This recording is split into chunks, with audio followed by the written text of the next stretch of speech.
Fish in a Tree, chapters 19 to 21. Chapter 19. Not So Sweet Secret.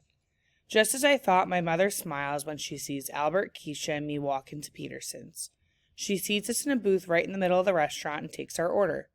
Keisha sits next to me and Albert fills a good part of the seat across from us. So, Keisha begins, thanks for inviting us for ice cream. You're welcome. Must be cool to come here every day, she says. Is the ice cream free? Albert asks. My mom doesn't let me have ice cream more than once a week, and it isn't free, but we get half off, I think, I tell them.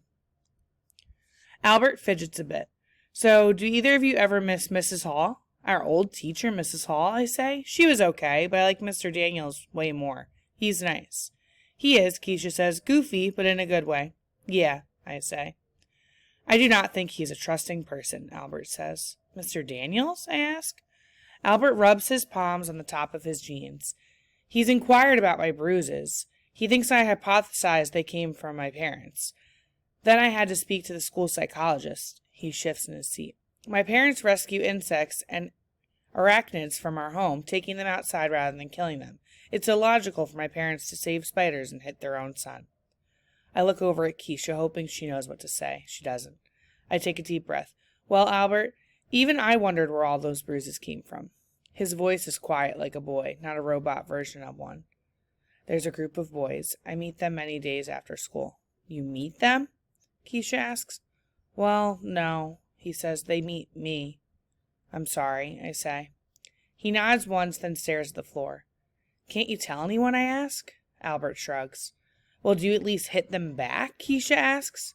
I don't believe in violence, and anyway, it seems to me big kids would get the blame in a fight. No one's going to think a big kid like me didn't start it, so they would assume I give punches, not receive them. He stares at his vanilla ice cream and then looks up, maybe a little happier. This reminds me of ice cream on Ellis Island. You may have a skull full of brains, but again, Albert, no sense, Keisha says. When the immigrants came to America through Ellis Island, they would sometimes get ice cream for a treat. They didn't recognize ice cream, they thought it was butter, so they spread it on toast. We laugh. I think this is like that. Those boys think I'm a fighter, so they, fight me. No, Albert, Keisha says. They think you won't fight. They think that you'll just keep being their punching bag. That's why they fight you. His eyebrows scrunch up. Albert, this is no joke. They leave nasty marks on you. Don't your parents get mad? My mother would hunt down anyone that did that to me. My father is busy with his inventions. My mother has other things to worry about. You should ask them for help, I say. I think Keisha is right. He shrugs. I don't want help. I should be able to solve this. Albert, Keisha says, her dark eyes wide and angry. You can solve this. Just don't let those boys pound on you. You said you're bigger than they are. Yes, I call them fire ants, a group of small beings that can become overwhelming. I laugh, but I'm sad on the inside. No, seriously, Albert. Keisha is downright and mad now. Teach them a lesson. Hit them back. I don't think it's within my nature to hit someone. I will not meet violence with violence. I won't stoop to their level. Stoop to their level, I ask. If I act like them, I am no better, he says. Well, I say this is like trying to give Jell-O a spine, Keisha says. Albert squints, which makes me wonder if he's actually mad. Some of the most lethal creatures on Earth are invertebrates. Don't throw that science at me, Keisha says. All I know is that you need to stick up for yourself. If you just let them do that, it's like telling them it's okay. Albert stays quiet. Keisha's voice is no longer soft. I just don't get it, Albert. What in the world would it take for you to fight back? Albert looks upset. I know Keisha is trying to help him, but I think it's like throwing him an anchor for a life jacket. So, Albert, you always like science, I ask, trying to get another conversation going, but Keisha gasps and looks at the ceiling, frustrated with Albert. Yes, Albert says. But, Allie, I would like to ask you a question. Sure, go ahead. Shay is not kind to many people, but I observe that she is the most unkind to you, and I don't understand it. Do you know why? Yeah, Keisha says. She really does seem to have it out for you. Yeah, well... Oh, is there a story? Keisha says. I love a good story. There is no story. I won the art award last year, and she was mad about that. Oh, no, there's more of a story, all right. Now spill it. Let's just say she holds grudges. Spill it. Use the word grudges, and there has got to be a really good story. Well, on my second day here last year, I'd bought a bag of cheese crackers at lunch. I was assigned to sit next to her, which she wasn't happy about. I was almost done with my sandwich when she grabbed the bag of crackers from the table and ripped them open and ate them. Are you kidding? She did that? I nod. I really don't want to finish the story. She is unbelievable, Keisha says, shaking her head. Anyway, I kind of have this habit of doing things without thinking. Well, I pause. I used to do it even more than I do now. So when she took a piece of cake out of her lunchbox, I reached over, sunk my fingernails through the frosting, grabbed a hunk, and stuffed it in my mouth. Keisha hangs over the table laughing, while Albert looks like I stuck him with a pin. You did that? He asks, wide-eyed. And then, I really don't want to tell him this. While I licked the frosting off my fingers, I asked her, so how do you like that? I cringe when I think of Shay's face, total surprise followed by someone looking at me like I was diseased on 2 feet. And somehow deep inside, I knew I'd pay for that forever. But Keisha is still laughing. That is the best. More people ought to put that girl in her place. She walks all over everybody. I kind of think out loud. She thought I was a freak. She deserved it. Just taking your food like that? Are you kidding? Well, the thing was, I say, and then I stop because I can't quite push out the rest. I was mad that she'd eaten my crackers, but when lunch was over, I reached into my jacket pocket and found mine. Keisha laughs loud and long while Albert raises his eyebrows. Wait, Albert says, she didn't actually eat yours? I shake my head. So she thinks you just grabbed a hunk of her cake for no reason? Keisha asks. Yeah, kind of, yeah. Keisha's laughter gets even louder just as my mother is looking across the restaurant giving me the look. Keisha leans against me and says, okay, I admit it. That is the best story I've ever heard in my whole long life. Allie Nickerson, if I didn't love you already for that flower thing you pulled, I think I may love you for that. Chapter 20. Is this a good thing? I hear the front door slam and Travis calls for me. He sounds happy. I mean really happy. He appears in the doorway of my room. Guess what? What? I ask, but he doesn't answer. He just stands there with a big dumb grin on his face. And then I notice what he has in his hand. I jump up. You got it? Really? He still doesn't answer. He shakes the keys like a baby rattle. So we run outside, and sitting there at the curb is a surprise, but not the kind of surprise I'd hoped for. I know it doesn't look like much, but he's wrong. It looks like a lot. It's enormous and bright green. I mean, seriously, it's like a pickle with tires. No, I say. It's cool. You can't lie to me, Squirt. I know you too well. Why are there lines on it? I ask, leaning in. Oh, well, I guess the guy that had the car painted it with a brush instead of a spray gun. I'll have to sand that out and strip the chrome on the side, but the engine is good. It's gonna fly. The only way this thing is going to fly is if he straps it to a giant balloon. A sketchbook picture is already drawing itself in my head. And there are no computers in a car this old, just a man and his machine. I look up. Is that really a good thing? He shoves me a little. You'll love it when it can take us places, to the beach, Six Flags. I look up quick. Really? Wherever you want to go, Squirt. I never imagined that his car would be our car, that he would take me places. You want to take it out with me now? Sure. Am I pushing or pulling? You're going to be sorry you dissed this beauty, I'm telling you. You've got to be loyal to your car. Travis, you do know it's only a car, right? Only a car, he asks. Only a car? He runs to the other side and slides in. He unlocks the door for me and I get in too. It's a big bench seat. The Walking Liberty $50 hangs from his rearview mirror. It makes me feel like Dad or Grandpa are with us. When he turns on the engine, it sounds like a giant with a bad cough. We head up to Farmington Avenue past St. Thomas Church. It had been raining all morning and now it starts again. Big drops of rain fall on the windshield like bombs. Travis has a bad word, pulls over and grabs a silver spring and a piece of wet rope from the glove compartment. What are you doing? He jumps out into the rain, grabbing the windshield wiper on my side and connecting it to something at the bottom of the window with the spring.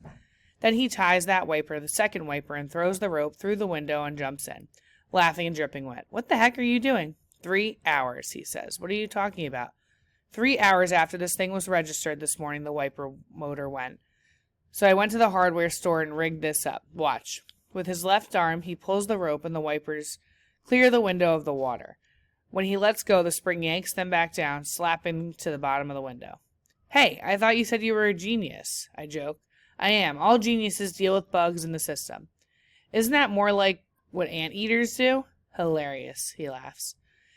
Isn't it a little hard to drive and do that? You're right, Squirt. You can do the wipers, he says, throwing the rope into the back seat. Climb over and sit behind me. Okay, I say, climbing over the seat. I give the rope a pull and then let it go. The wipers slap up and down.